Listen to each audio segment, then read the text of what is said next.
संबंध ब्रह्मा की रात्रि के आरंभ में जिस अव्यक्त में समस्त भूत लीन होते हैं और दिन का आरंभ होते ही जिससे उत्पन्न होते हैं, वही अव्यक्त सर्वश्रेष्ठ है या उससे बढ़कर कोई दूसरा और है?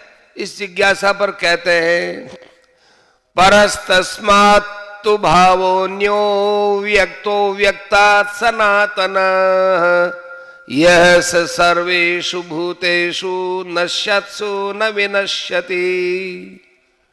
उस अव्यक्त से भी अति परे दूसरा अर्थात विलक्षण जो सनातन अव्यक्त भाव है, वह परम दिव्य पुरुष सब भूतों के नष्ट होने पर भी नष्ट नहीं होता। प्रश्न, यह तस्मात् विशेषण के साथ अव्यक्तात् पद किस अव्यक्त पदार्थ का वाचक है? उससे भिन्न दूसरा अव्यक्त भाव क्या है तथा उस पर है, अन्य है और सनातन है कहने का क्या अभिप्राय है?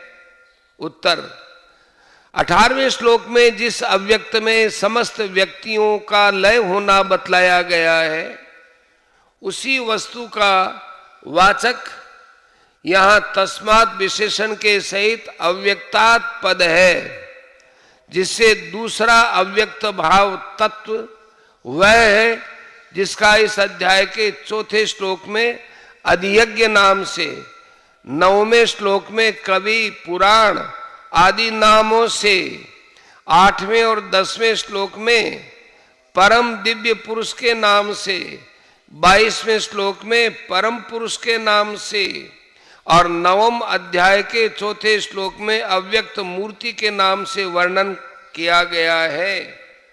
पूर्वोक्त अव्यक्त से इस अव्यक्त को पर और अन्य बतलाकर उससे इसकी अत्यंत श्रेष्ठता और विलक्षणता सिद्ध की गई है।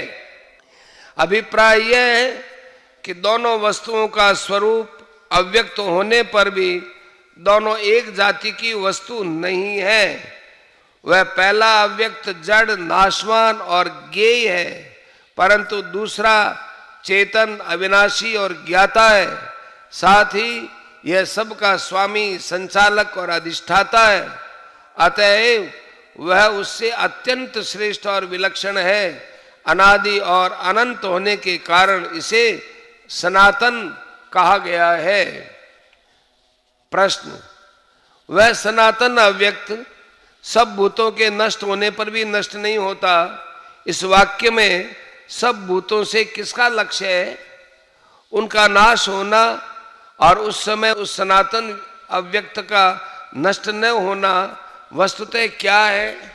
उत्तर, ब्रह्मा से लेकर ब्रह्मा के दिन रात्रि में उत्पन्न और विलीन होने वाले अपने अपने मन, इंद्रिय, शरीर, भोग्य वस्तु और वासना स्थानों के सहित जितने भी चराचर प्राणी हैं, सब भूतों से या उन सभी का लक्ष्य है।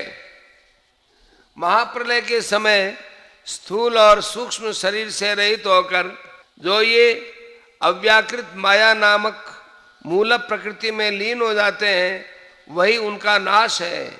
उस समय भी उस प्रकृति के अधिष्ठाता सनातन अव्यक्त परम दिव्य पुरुष परमेश्वर प्रकृति सहित उन समस्त जीवों को अपने में लीन करके अपनी महिमा में स्थित रहते हैं और यही उनका समस्त भूतों के नष्ट होने पर भी नष्ट न होना है।